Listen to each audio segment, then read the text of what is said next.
Before the palace corridors had fully awakened, a quiet decision landed with the force of a thunderclap. Meghan's name, once attached to royal accommodation considerations, had been removed from the Royal Accommodation Board by William himself. No speech, no public warning, no dramatic announcement, just one erased line on an official list, and a silence so sharp it told everyone this was not administrative, it was personal. Before we go deeper into what this really means for the royal family, make sure to subscribe so you don't miss a single update. Meghan read the message once, then read it again, slower the second time, as if the words might soften if she gave them another chance. They did not. Her name had been removed. Not shifted, not reviewed, not placed under discussion. Removed. The Royal Accommodation Board, the quiet palace body that connects senior family members to royal residences, protected guest suites, ceremonial apartments, and official lodging privileges, had cut away her remaining link to future residence consideration. For Meghan, that meant something deeper than a room. It meant the palace had taken a hidden key and turned it from the inside. William sat in his private office with the signed instruction in front of him, his hand resting near the page, but not touching it anymore. The prince knew exactly what the order meant. He had not made a noisy move, and he had not asked for a public fight. He had done something colder. He had used palace procedure to draw a line that emotion could no longer cross. For the future king, royal space was not just comfort, it was protection, symbolism, and trust. If a name remained on that board, it carried weight. If a name disappeared, the message carried even more. A senior aide noticed the timing before anyone dared say it aloud. The removal came just before the annual review of royal residence access, the internal process where palace officials check who may be linked to protected accommodation, future stays, and ceremonial lodging rights. That detail mattered, because this was not a gesture meant to sting for one morning. It carried consequences. Meghan's previous category had not been gently adjusted. Someone had crossed it out, leaving no soft landing, no transitional phrase, no polite holding pattern. The aide looked at the page and understood that William had closed a path others had avoided closing for years. Meghan placed her phone face down, but the silence around her did not feel empty. It felt loud. William had not spoken to her directly, yet his decision had reached her with brutal clarity. The palace had moved without warning, and the shock was not simply that her name was gone. The shock was that several people inside those walls seemed prepared for it, as if they had been waiting for the prince to finally do what no one else wanted to own. And as Meghan sat frozen with the message in front of her, the palace was already turning toward the people whose loyalties would decide how brutal this moment became. Every royal crisis has a document, but behind every document stands a family member who feels the cut. Meghan saw rejection, William saw protection, Charles saw another fracture inside a house already carrying too many. Catherine saw the emotional cost before anyone said it aloud. And somewhere beyond the polished language of palace procedure, the removal became more than a board decision. It became a test of blood, memory, and authority. William understood that the erased name would not stay trapped inside a file. The prince knew royal housing access was never only about where someone slept. It was about trust, duty, and whether a person still stood inside the working structure of the crown. For the future king, every protected apartment, every reserved suite, every official residence carried a message to the family, the staff, and the public. If Meghan remained attached to those spaces while living outside the daily burden of royal service, then the system itself seemed to bend around old conflict instead of present responsibility. Meghan felt the decision in a very different way. To her, accommodation recognition was not a small privilege hidden in palace machinery. It was proof that some part of the royal structure still acknowledged her history, her marriage, and her children's connection to the family. The board, in plain terms, was the internal group that helped decide who could be considered for royal residences and protected lodging during official or sensitive visits. Losing that link felt like more than a rule change. It felt like the palace had taken a quiet stamp of belonging and pressed it into the word no. Charles read the update alone, his glasses lowered, his hand resting on the page without turning it. The king had seen enough family storms to know when a document was really a wound. He understood why William had acted, yet he also understood what Meghan would hear beneath the formal language. Not review, not caution, rejection. The monarch sat with that knowledge in silence, because soft words could not easily soften a decision designed to be final. Catherine sensed the cost before the palace began whispering about it. At a private breakfast, she watched William's expression harden and fade in the same breath. He looked like a man who had won control of a problem and lost peace in the process. The princess did not challenge him, but she knew the choice pained him. Duty had demanded firmness. Family had demanded mercy. He had chosen the first, and the second would not forgive him quickly. Then came the detail that made the room colder. An aide revealed that Meghan's name had survived earlier reviews, not because the palace was sure she belonged there, but because no one wanted the emotional explosion that would follow her removal. William's instruction cut through that fear. It bypassed the usual gentle phrasing and tied future accommodation consideration to direct royal function. The meaning was unmistakable. A name could no longer remain simply because removing it was too painful. But Meghan's reaction was only the beginning, because one buried incident explained why William finally stopped hesitating. To understand why the prince moved with such quiet finality, the story must turn back to the moment that made this removal inevitable. The palace did not reach this point in a single morning. Long before Meghan's name disappeared, there was one moment everyone later remembered differently. A private Windsor accommodation request that turned from routine into explosive. It began with polite language and controlled voices. It ended with William walking out of a room, leaving behind a silence that told the courtiers the old rules had finally collapsed. William had entered that meeting prepared to listen, not to strike.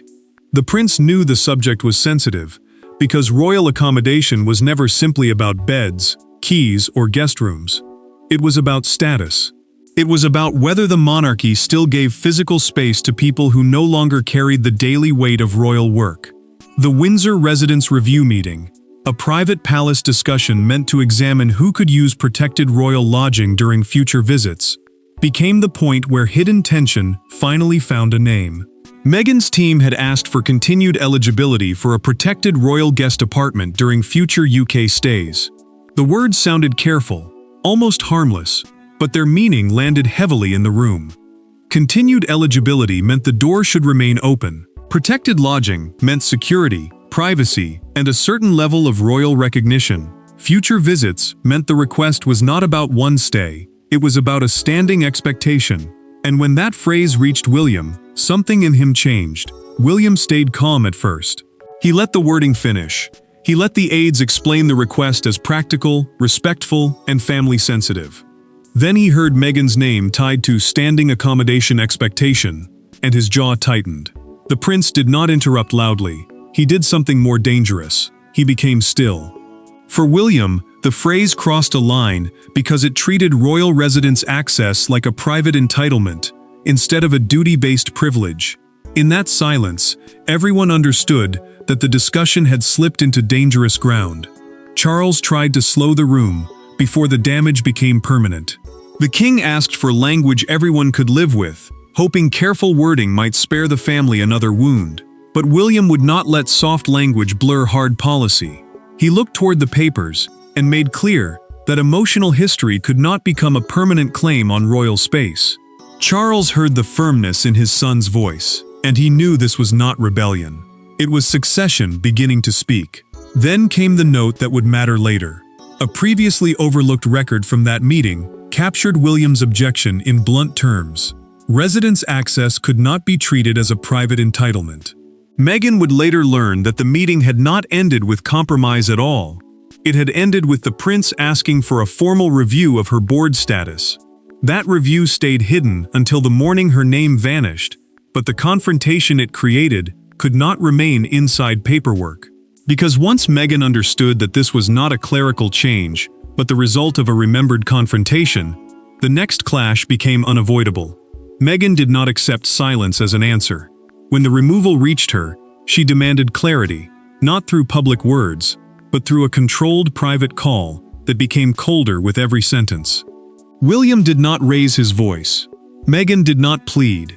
Yet between them stood years of resentment, exile, duty, and pride. And by the end, neither side could pretend this was only about accommodation. Meghan asked for the explanation directly, because palace phrases had already done enough damage. She did not want another message shaped by aides, another paragraph polished until the pain disappeared behind careful words. She wanted to hear why her name had been taken off the board, and she wanted William to say what the document only implied. The Royal Accommodation Board, in plain terms, was the palace group connected to decisions about who could be considered for royal residences, protected guest suites, and official lodging during sensitive visits. To Meghan, losing that connection felt like being pushed out of the family's physical memory. William agreed to one private conversation, and that choice carried its own danger. The prince insisted no aides frame his meaning, and no courtiers soften the edge of what had already been signed. He knew Meghan would hear rejection before policy. He knew she would feel the palace had removed not only a category, but a claim to belonging. Still, William would not hide behind procedure. He had made the decision, and the future king understood that authority without ownership becomes cowardice. Meghan's voice stayed controlled, but the hurt beneath it was unmistakable. She asked whether she was being erased from the family's spaces, whether every old doorway was now being closed one by one. William paused before answering, and that pause said almost as much as the words that followed. Royal access, he told her, had to follow royal responsibility. Not history alone, not emotion alone, not the weight of what had once been. Meghan heard the sentence land like a verdict, and for a moment, silence carried the whole history between them. William gripped the edge of his desk as the call continued, visibly affected but unwilling to retreat. The prince was not untouched by Meghan's pain, but he had already crossed the line that hesitation had protected for years. Meghan realized, sentence by sentence, that the board removal did more than sting her pride. It blocked informal arguments for future residents' priority.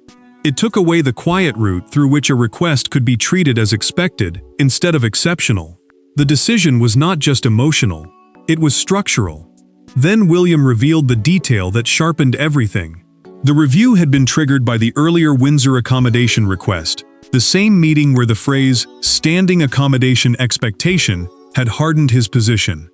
Meghan understood then that this was not sudden. This outcome had been building behind closed doors, while the palace kept its silence clean. After the call ended, the real power structure behind the decision began to show itself.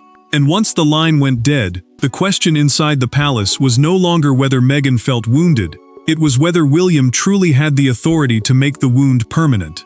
The most dangerous decisions inside a monarchy are rarely shouted. They are signed, witnessed, filed, and carried through corridors by people who understand exactly what the ink means. William's signature was not decorative. It activated a chain of authority that left senior aides speaking in lower voices, and Charles staring at the document as if the future had arrived before he was ready. William had not merely expressed a view, the prince had placed his authority into motion, and that changed everything. Inside the palace framework, his role in future household planning had grown stronger because royal residences were tied to duty, succession stability, and the image of a monarchy preparing for its next chapter. That mattered because accommodation was never just a private comfort. It was a signal of trust. It told staff who belonged within protected royal space, and it told the wider family, whose position still carried official weight. Charles reviewed the signed instruction with a senior private secretary, and the king did not speak at first. He studied the wording, lowered his glasses, and set the page down slowly, as if the paper itself had become heavier in his hands. The accommodation board, in simple terms, controlled the categories that determined who could be considered for protected royal lodging, guest suites, and residence-linked privileges during sensitive visits. Its power was practical, but it was also symbolic.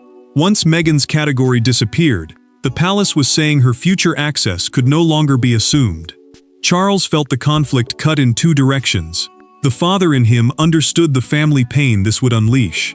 The monarch in him understood why William had forced the issue. The king knew that keeping Meghan's name in place out of fear had only delayed the confrontation. Still, the finality unsettled him. He had spent years trying to soften storms before they broke. William had chosen a different path. The future king had stopped managing emotion and started enforcing structure. William met Catherine afterward, carrying the silence of the decision with him. He admitted the move felt harsh, and the princess heard the weight behind the words. Catherine did not celebrate it. She understood that victory inside a family could still feel like loss. Yet she quietly reminded him that softness without boundaries creates deeper pain later. William absorbed that truth, because he knew Meghan would see the decision as exclusion, while he saw it as protection. Then the second file surfaced, and the room tightened again. It confirmed that Meghan's previous accommodation status had been preserved by discretion, not obligation.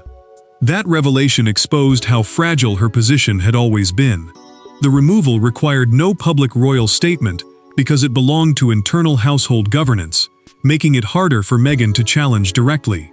But once the decision became operational, the fallout moved from paper into real consequences.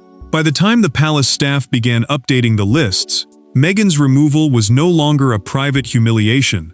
It was a new reality with doors attached to it. The fallout began with something painfully simple, a room that was no longer available. Not a speech, not a headline, a room. When Meghan's office inquired about future accommodation options for a potential UK stay, the response came back stripped of warmth. No board category, no reserved consideration, no pathway through the old channels. In that moment, the erased name became a locked door. Meghan stared at the response longer than she needed to, because the meaning was already clear. The palace staff had updated the internal accommodation records, removing her from the categories connected to royal guest apartments, protected residence consideration, and any future lodging path that once carried quiet recognition.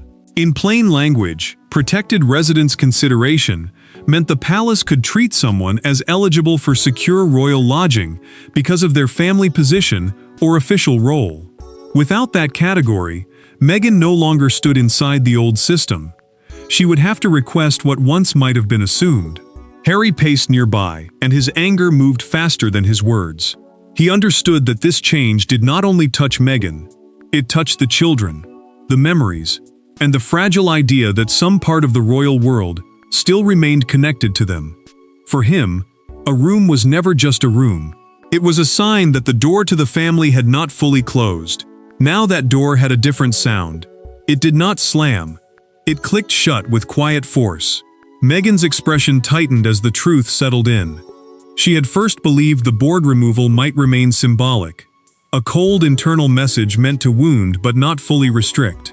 The new response proved otherwise. Future planning would now depend on separate approval, not inherited royal accommodation status. That mattered, because separate approval meant uncertainty. It meant waiting. It meant asking. And for someone who once stood inside the palace story, asking felt like being placed outside it. William received confirmation that the updated lists had been completed, and the prince did not celebrate. He read the note, held it for a moment, and said only, "Then it is clear." The words were simple, but the silence around them became heavier than anger. He knew Meghan would feel punished. He knew Harry would see insult. Yet William believed the monarchy could not keep one foot in sentiment and the other in structure forever. Someone had to choose which rule governed the future. Then came the staff note that sealed the new reality. No exceptions were to be processed without direct senior approval. That detail closed the informal routes that had once kept the matter flexible and private. Meghan could no longer rely on hidden sympathy or old hesitation. Harry could no longer assume family connection would soften procedure. Yet the hardest shift was still ahead, when William and Meghan would be forced to confront what this decision truly meant beyond rooms and privileges. Because behind the locked door was something more painful than policy. The realization that one side saw protection while the other saw exile. The turning point came away from the machinery of palace life. No secretaries, no legal phrases, no board papers, just two people speaking across a distance created by years of disappointment. William chose his words carefully. Meghan listened with wounded stillness. For once, the drama was not in what the institution decided, but in what neither of them could fully repair. William agreed to the final private exchange because he knew silence had become its own kind of cruelty. The prince did not enter that conversation to reverse the decision, and Meghan understood that before he said it. Still, she wanted something the palace documents had never given her. She wanted recognition. She wanted him to admit that removing her from the accommodation board had not landed like policy. It had landed like rejection. Like the family's physical spaces had been quietly rearranged, so there was no place left where her name could rest. Meghan spoke first, with careful control, but pain moved beneath every word. She told William that being removed from a board still felt like being removed from memory. The accommodation board, in plain terms, was the internal palace route that connected a person to possible royal lodging, protected guest apartments, and future residence consideration. To outsiders, it sounded technical. To Meghan, it carried emotional weight because it linked her past to the royal world her children would always be tied to. Losing it felt like watching a final thread being cut. William did not answer quickly. He let her words settle, and for a moment, the future king looked genuinely pained. He told Meghan that royal spaces carried public meaning, and that meaning could not be shaped only by private history. A protected suite was not simply a place to stay. A royal residence was not just a family address. Each space suggested trust, duty, and active connection to the crown. If the system blurred that line, he said, the monarchy would keep paying for old confusion with new damage. Meghan listened, but the explanation did not soften the wound. She heard structure where she wanted humanity. William heard stability where she heard exile. He made clear there would be no reinstatement, yet he separated the decision from personal cruelty. This was not revenge, he insisted. It was not designed to humiliate her. It was about drawing a boundary the palace had avoided for too long. Meghan realized then that the door was not being slammed in public anger. It had been closed with controlled finality, and that made it harder to fight. The silence after those words carried more weight than the argument itself. William had spoken like a man accepting the cost of power. Meghan had listened like someone understanding that the old roots back were disappearing one by one. No apology could undo the signature. No explanation could restore the category. And when word of the decision finally reached the outside world, the monarchy would have to face the public meaning of what William had done. And once the private wound became a public story, the palace could no longer control how the world would read the erased name. The world learned the story not through a palace proclamation, but through a headline that turned private procedure into public judgment.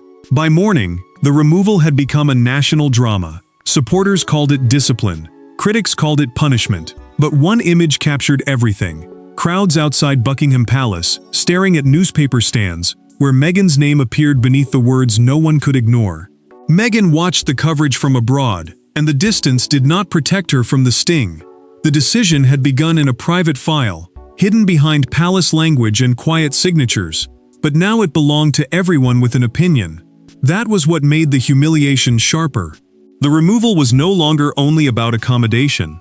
It had become a public measure of her place in the royal family. A question turned into headlines before she could control the answer. She had felt rejected in silence. Now she had to watch the world discuss the rejection aloud. The palace refused to give a detailed explanation, and that refusal only made the story feel heavier. Its restrained statement said accommodation arrangements remained subject to internal review, meaning the household would not argue the decision in public or explain the emotions behind it. In simple terms, internal review meant the palace could examine residents' access through private procedures rather than public debate. That mattered because it protected William's decision from becoming a formal argument. It also left Meghan facing a verdict without a full defense. Charles saw the front pages before the morning had settled, and the king quietly folded one newspaper in half. He had spent years watching private fractures become national spectacle, but this one felt different. Meghan's name was not attached to an interview, a memoir, or a televised accusation. It was attached to a palace mechanism, and that made the wound colder. Charles understood that William had acted to protect structure, yet he also knew the public would see pain before policy. The monarch felt the old sorrow return. The crown had survived another decision, but the family had lost another layer of trust. Then came the image that captured the entire day. Outside Buckingham Palace, crowds paused at newspaper stands, where Meghan's photo appeared beside the blunt headline, removed from royal rooms list. Some people stared in approval. Others shook their heads. The phrase was simple, almost cruel, and that was why it traveled so fast. It turned a board category into a punishment, a palace update into a symbol, and William's quiet signature into a national dividing line. A morning broadcaster gave the moment its sharpest frame, calling it the day William chose structure over sentiment. Those words gave the decision a historic tone, as if the future king had not merely handled a family dispute, but revealed the governing style of the next reign. Meghan became the face of exclusion. William became the face of discipline. Charles became the man caught between an old family wound and a new royal order. Yet the final meaning of the removal would not be decided by headlines, because headlines burn quickly while consequences remain. When the noise faded and the papers were cleared away, one truth remained inside the palace. William had redrawn the boundary, and everyone now had to live on their side of it. In the end, Meghan's removal from the Royal Accommodation Board was not merely about a residence, a room, or a name on a list. It was the moment William showed that the future monarchy would not be governed by emotional leftovers from the past. For Meghan, it was a painful closing. For William, it was a necessary line. For the crown, it was a final lesson in survival. Meghan felt the wound in its quietest form, and that was what made it so difficult to escape. No one had shouted her out of a palace room. No one had stood before the world and declared her gone. The decision had been made with clean language, careful signatures, and controlled silence. The Royal Accommodation Board, in plain terms, was the internal palace body connected to who could be considered for royal residences, protected guest suites, and official lodging privileges. Losing that place confirmed that past closeness to the monarchy no longer guaranteed future access to its protected spaces. William carried the burden differently. The prince had not simply won a battle inside a file. He had accepted the cost of becoming the person who says no when everyone else wants delay, softness, and another temporary escape. For the future king, royal privilege had to be tied to active duty, trust, and institutional purpose. That mattered, because the monarchy could not keep rewarding emotional history while demanding public discipline. If royal space still carried meaning, then access to that space had to mean something too. Charles understood the shift with a sadness he could not fully hide. The king had spent years trusting careful ambiguity, hoping time could soften what decisions might sharpen. But this removal proved that the old approach had ended. William's future would be cleaner, colder, and more defined. Charles accepted that his son was not merely managing a family dispute.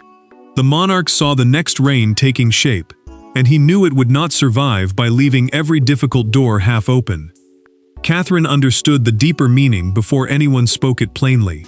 The princess saw that William had not removed only Meghan's name.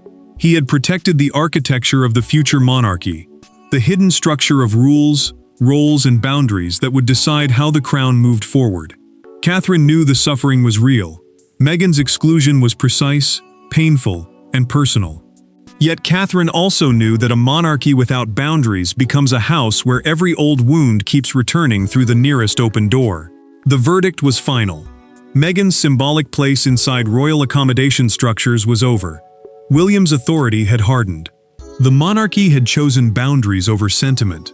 The story did not end in chaos, shouting, or public collapse. It ended with something colder and more lasting. One name removed, one line drawn, and one future king, proving that the crown survives by deciding who still belongs inside its walls. There was nothing left to reverse, nothing left to soften, and nothing left to misunderstand. The door had closed, and the monarchy had chosen its future. Thanks for watching. Please don't forget to like and subscribe, and we will see you in next one.